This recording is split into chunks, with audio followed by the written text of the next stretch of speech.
The World Economic Forum in Davos. What was on the agenda? And was anything achieved? Hello, I'm Nathan King, filling in for Anna Naidu, and this is The Heat.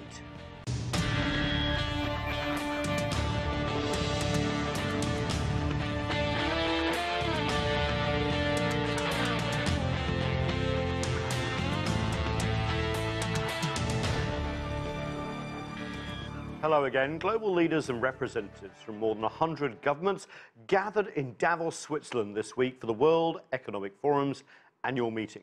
The major theme for this year's event, globalization, and with the US and China still involved in a major trade dispute and concerns over economic challenges like Brexit, trade was an important part of the discussion. Other major global issues, including climate change, of course, were also on the agenda. To discuss all of this, joining me now from Davos is Qian Wei. She needs really no introduction, but she's the host and moderator of CGTN's World Inside. Also with us from Davos is Jeremy Gergens. He is Managing Director and Head of the Center for Global Industries and Strategic Intelligence for the World Economic Forum. And also with us here in the studio is Shihoko Goto. She is Deputy Director for Geoeconomics and a Senior Associate for the Northeast Asia at the Wilson Center. And with us also here in the studio is Saruhan Hatipolo. He is CEO of Business Environment Risk Intelligence, and he's also a global economic analyst for us here at CGTN. Welcome to all of you in the show. It's called The Heat, this show, but we're going to start with the cold, I think, with Jeremy. The sun's going down in Davos, Switzerland. You know, you speak for the World Economic Forum. Basically, there's been a lot of criticism that Davos is sort of coming together at a time of deep divisions in the world and sort of speaks for globalization when the globalists have sort of been under attack. Has it been a weird Davos for you? I think this is my 21st Davos, and I'd have to say it's actually been the best Davos I've experienced.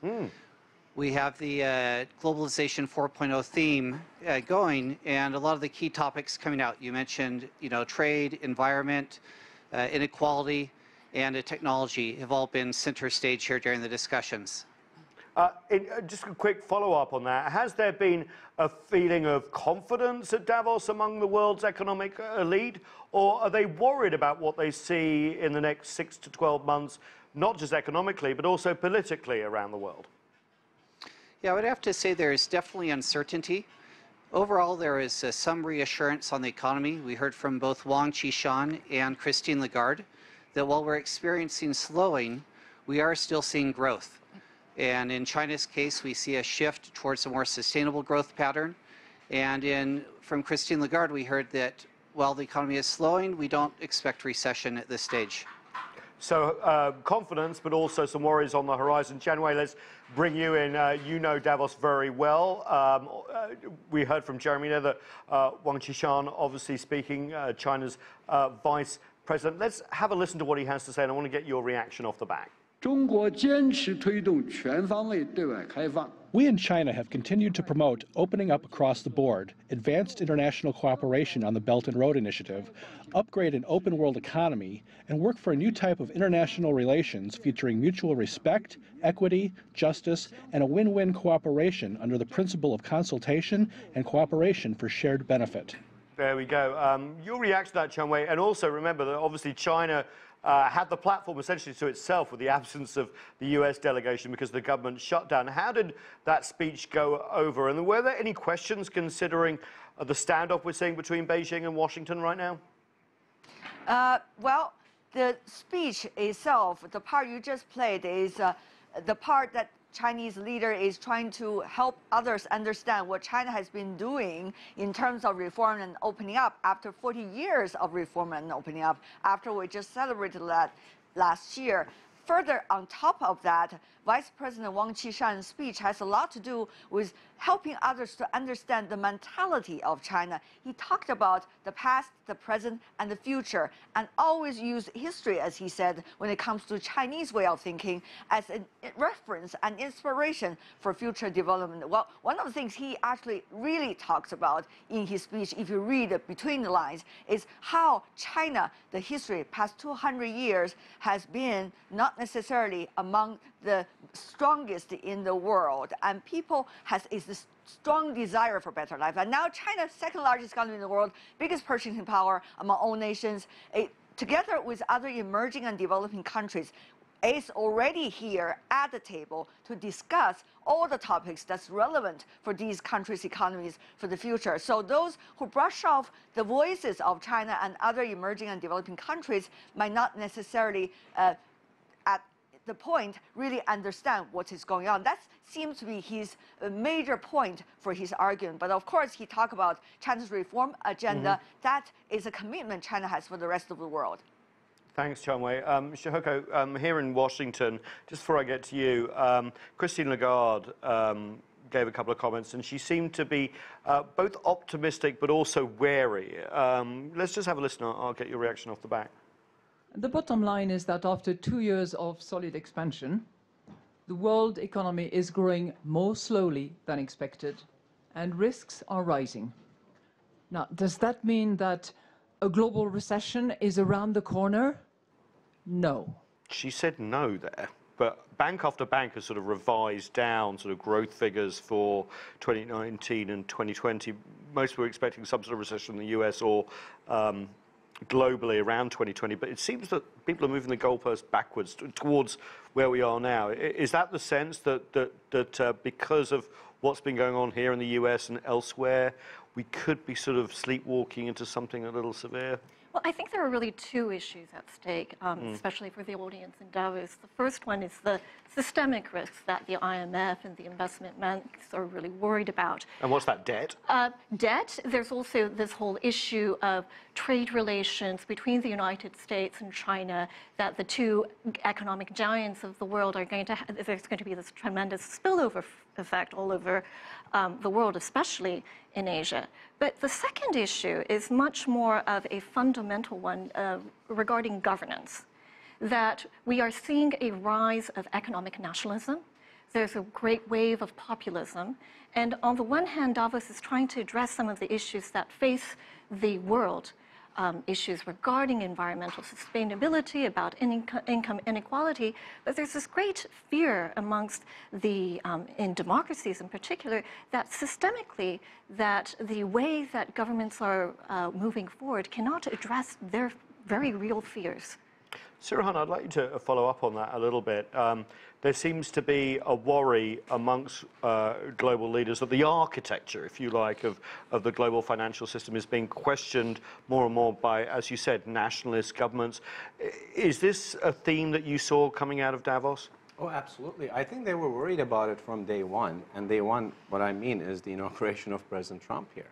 Look, the messages were clear that we were turning inward. When I say we, I'm talking about not only the United States, but the major countries as well. And the reason for that is income inequality. Pretty much in everywhere, we've seen that. Globalization has helped low-income countries quite a lot during the 20 years that we witnessed. Especially in Asia. Especially in Asia. Also in the United States, too, in different areas. But the intra-divergence in income in developed countries has increased during that time period. And that has caused, if not caused, certainly fed this populist movements that we've seen. And of course, the global business leaders are extremely worried about that. Yeah, I want to play a clip of Angela Merkel, the German Chancellor. I think probably encapsulated this a little bit. And we'll talk to Jeremy off the back. We can see it in all of our countries. We are facing populist challenges. There are nationalist forces, and we have to go up against them. And perhaps this will make the battle clearer and stronger. And so I, with the members of my government, will fight with all our strength so that the multilateral order doesn't end with the European Union, but becomes a force that can find answers to new challenges. Jeremy, what was the feeling in the hall and elsewhere after Angela Merkel and others' speeches? I mean, obviously, Brexit is very much on the mind. March 29th is the deadline. But there are other forces as well within Germany and elsewhere within the European Union. Concerns, or is there a feeling that the globalization debate will win out in the end? No, I think there's still a high level of uncertainty on this topic. You mentioned the Brexit. There's also the Gilets jaunes, or yellow vest movement, taking place in France. There's questions about the financial situation in both Italy and other countries. So when you take all of these forces in combination with a lot of high level of uncertainty at the policy level and in the government, it leads to a number of questions. And so I think leaders are cautiously uncertain. Chun-Wei, China obviously speaking about multilateralism, but the finger has been pointed from Washington, and let's face it, elsewhere that can be just words sometimes, and this wave of economic nationalism is as alive in China as it is in the US and elsewhere. What's Beijing's message to sort of counteract that? Besides answering your question, I think I want to add earlier to your question about what Angela Merkel has been saying. Mm-hmm. It's very interesting because you notice certain part of the speeches given by Angela Merkel from Germany and Wang Qishan from China both have to do with what they are trying to say through the lessons of history. It is very rare that you see leaders coming over here to Davos and not necessarily talk most of the time about what's going on right now, today, or this month, but rather focus a lot on the history. Obviously, the leaders are having in mind what are some of the most important lessons history should teach us today without necessarily really lining them out in plain. So I think those two speeches, when you read them carefully, very thought-provoking. Having said that, though, I think that has a lot to do with what's going on this time at the World Economic Forum. Sure. Because over the past few years, we've seen so much crisis, and people only talk about the crisis itself without being able to rise above the daily crisis management to think about a bigger way of solving the problem, which is a structural problem, which we mentioned earlier. And that is the issue here. Chun-Wei, I want to pick up on what you just said about history. I think it's very interesting. I think it's obvious for most people when Angela Merkel talks about economic nationalism, that in Germany's past you're thinking about the 1920s, the 1930s, and the results from there. From China's point of view, though, considering what we've seen in Washington and the rhetoric, what's the reference to history? Is it the century of humiliation following the Opium Wars? Is that still very much on the mind of Beijing policymakers as they go forward in this sort of confrontation with the US? History can be a reference when it comes to the future. It does not mean that roles in the history will be switched, but rather what history can teach us to have the best plan for the future. For example, Wang Qishan, the vice president, when he was delivering the speech, he's talking about development and imbalance. He said, when there is imbalance, the only solution is through further development. It is not wait there. That's my interpretation now. Mm-hmm. Not just wait there and talk about the imbalance without further development. And he also saying that if the pie is the current size, you need to make the pie bigger so that everyone that is having a piece of the pie have a bigger piece. So that seems to be very different from the daily struggle of nationalist economic policies in some of the economies. So I think that is relevant. That seems to be what China is trying to suggest here. You know, Xiaohe, this comes to the backdrop also of the US and China and big debates over the future of technology. I'm thinking of the Huawei example. You know, and the 5G standards that are going to be set by companies like Huawei, Ericsson, and others. You know, this is perfect sort of Davos speak, where you can bring in the sort of technology of the future, talk about it. But yet we have this massively deep division where companies may agree, but their governments are not. Are we at that stage now where politics trumps economics? Well, excuse the pun. Sorry, I just realized that was a pun. When we look at the trade war between China and the United States, there are two sources of friction. One is the actual trade deficit. The other one is about the rules of technology in particular. Which are being set now. Right. And so there is this great conflict and competition about who writes the rules of technology. And that's especially going to be true in the issue of data. And data will be the new source of strength. It will be a source of friction and competition as oil and energy sources and water and other sources have been across history.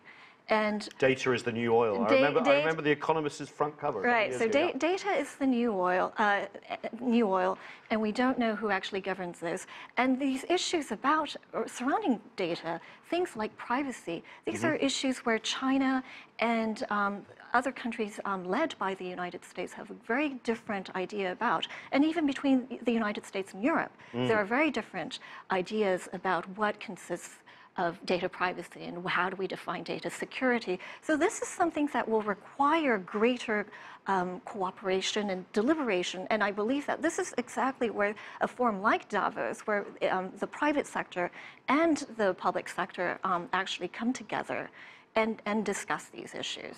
Sirhan, are we seeing this? We're seeing the economics of globalization at Davos, yet the politics of regionalization, where I mean, people have been warning us that if this doesn't stop, you could see sort of silicon curtains, if you like, descending between sort of San Francisco and Shenzhen. This is not sort of where forums like Davos want us to go, right? Absolutely not. And they're being careful about this, and they have discussed about this. Technology is a great example. But what I've seen and heard from participants that were in Davos this year, that a lot of the companies and government officials sidestepped the issue of technology. They're labeling this as surveillance capitalism. We have seen quite a lot of impact that has been done by Facebook and other social media groups in politics as well as in economics. So I completely agree with the guest here that the measures that need to be developed are there, but how they're going to be developed, we don't know, because there's vast difference between countries, especially the US and China. So the rules need to be defined, but how they will be defined yet to be seen. I want to go into another topic because climate change is obviously a very important driver of economic decisions all around the world. And Davos has really sort of been talking about this for a long time. The UN Secretary General Antonio Guterres was there and said this. I think the climate risk is the most important systemic risk for the near future. I believe we are losing the race. Climate change is running faster than what we are. We are moving dramatically into a runaway climate change if we are not able to stop it. And at the same time, I see the political will slowing down. Jeremy, I want to pick up with you off the back of that. You have a beautiful snowy scene behind you, but Switzerland's obviously very much in the middle of the climate change debate as Europe heats up. But also, you know, Davos criticised every year. You've got hundreds of people flying in on jets and putting their carbon footprint, if you want to put it lightly, while talking about saving the planet. How do you square off these two competing visions? Great. Well, the first is I think we address it locally. So we taken efforts to be ISO certified with our own carbon footprint, following sustainable practices locally, and also offsetting travel costs, among other things.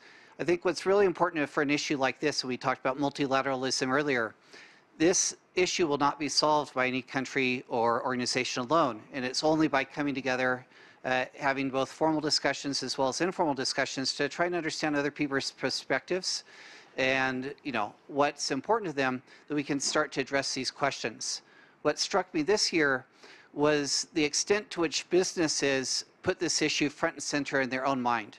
I think every business today realizes that there's, you know, outsized effects that continued climate change and increase in temperatures would have on their businesses, and they recognize what they need to do to address that. And that cuts across every sector, whether it's the energy sector, looking at methane emissions reduction, looking at mining and metals, looking at their practice, shipping. So we actually launched a number of different initiatives in this space.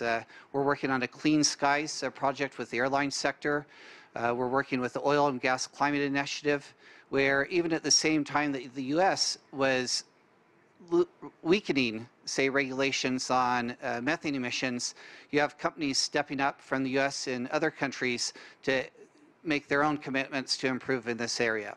So I'm, you know, actually positive on this. I came in relatively negative, you know, on my own perspective, what was happening on climate change, but seeing the commitment from a number of executives as well as the policymakers, I think we may be at an inflection point to start to shift both the discussion as well as the action on this topic. Chanwei, China standing by its policy commitments on climate change despite the US withdrawal from the, well, at least suspension of the Paris Agreement. What was the message of China on climate change and adaptation for a more green future? Actions. That is the key word here. Just as the World Economic Forum this time, there were some players that did not come to the forum and discuss some of the most important issues on the mind. The climate change issue also having earlier some of the important players absent. But that does not mean that things will not proceed. In fact, as you may know very well, that many of the nations are on this platform, and also different sectors are doing their best. For example, what I have noticed on the sideline of the World Economic Forum this time, Tsinghua University, one of the most well-known educational institutions from China, has been establishing this, what they call as academic research alliance among those economies on climate change. And these economies are those from the Belton Road Initiative economies. Right. So you see different kinds of groups from efforts are being made. And that is an interesting point because, well, a existing structure of the world discussion is not necessarily functioning to 100%. People are trying to figure out new ways and new platforms to discuss. They may not be as perfect, as professional as they used to be, I mean, the already existing one, but people are making their effort. I think that is the most important thing, and that is the most exciting thing that I have noticed from this year's World Economic Forum. Adding to that idea, there's one issue I also want to explore with you, responding to your early question about trade. This is a news that not many have noticed.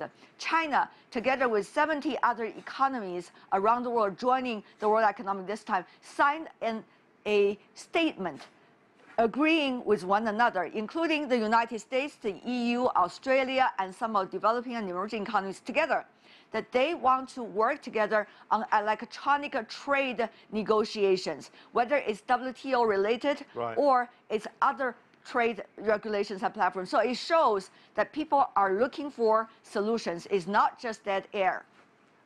Another standard where there's going to be a lot of different disagreements already are between the regional blocs, but I think you're absolutely right. These rules of the road need to be written. Davos is, you know, sometimes ironically, Shihoko, been used as a forum to discuss the world's poorest among the world's richest. Do you see any sort of momentum there, considering the deep divisions? What is it? The top billionaires own half the wealth in the world. The rest of the world has the other half. Do you see any development there, considering we've seen a slowdown in some places of actually poverty alleviation? I think the issue of development assistance has really taken a backseat to some of the more unifying issues that really unite both developing and industrialized countries. I think. Why is that? Because the development assistance issue really does also become a source of contention. We are seeing China playing a much greater role through initiatives like Belton Road, really taking on that, and that leads to a lot of conflict and a lot of disagreement as well. The United States has the Indo-Pacific strategy. So do you think development is becoming more of a hostage to great power politics than it used to be? It's going to be a source of friction, and there are other issues where there can be greater unity amongst countries. Sirhan, what's your view on this? Because it used to be front and center, and people used to joke about billionaires going to forums on poverty, but you have seen a lot of philanthropy in this area. You've seen a lot of momentum over the last few years, but again, it seems to be the debates among greater powers and regionalism and nationalism that sort of takes over these debates in the last year or two. Yeah, but I don't think you can really throw money at this and just solve maybe basic one or two problems there. You have to do structural changes here. In order to be able to do that, you have to have an economy that's growing. Now, we talked about this. Other panelists from Davos have been upbeat about this, but I'm worried, not about a recession. Recession is not something that we expected anyway for this year, but a significant slowdown is in the cards because we have so many uncertainties. And if the global economy slows down, this will definitely trickle down to smaller economies and their efforts at addressing these issues. There are legitimate efforts at a country level, at a regional level, to address the issue of income inequality. But if the economy is not growing, the macroeconomy is not growing, that is going to take a back seat. Chen Wei, last word to you on this subject. China's Belton Road, as Shihoko suggested, has been an alternative vision for developing countries. How is that sort of model received at forums like Davos, which in the past have been hyper-liberal economic driven? That's a very interesting question. And in fact, many, when reading the headline news coming from certain media, might assume the Belt and Road Initiative is very much under scrutiny right now. Even though people have questions about this initiative, and they do want to know further details about how this initiative, when developed further, can be helping to address their needs. At the World Economic Forum this time, I see this searching for solutions. Efforts to search for solutions are very much appreciated. Give you a very simple example. I hosted a session on the Belt and Road Initiative.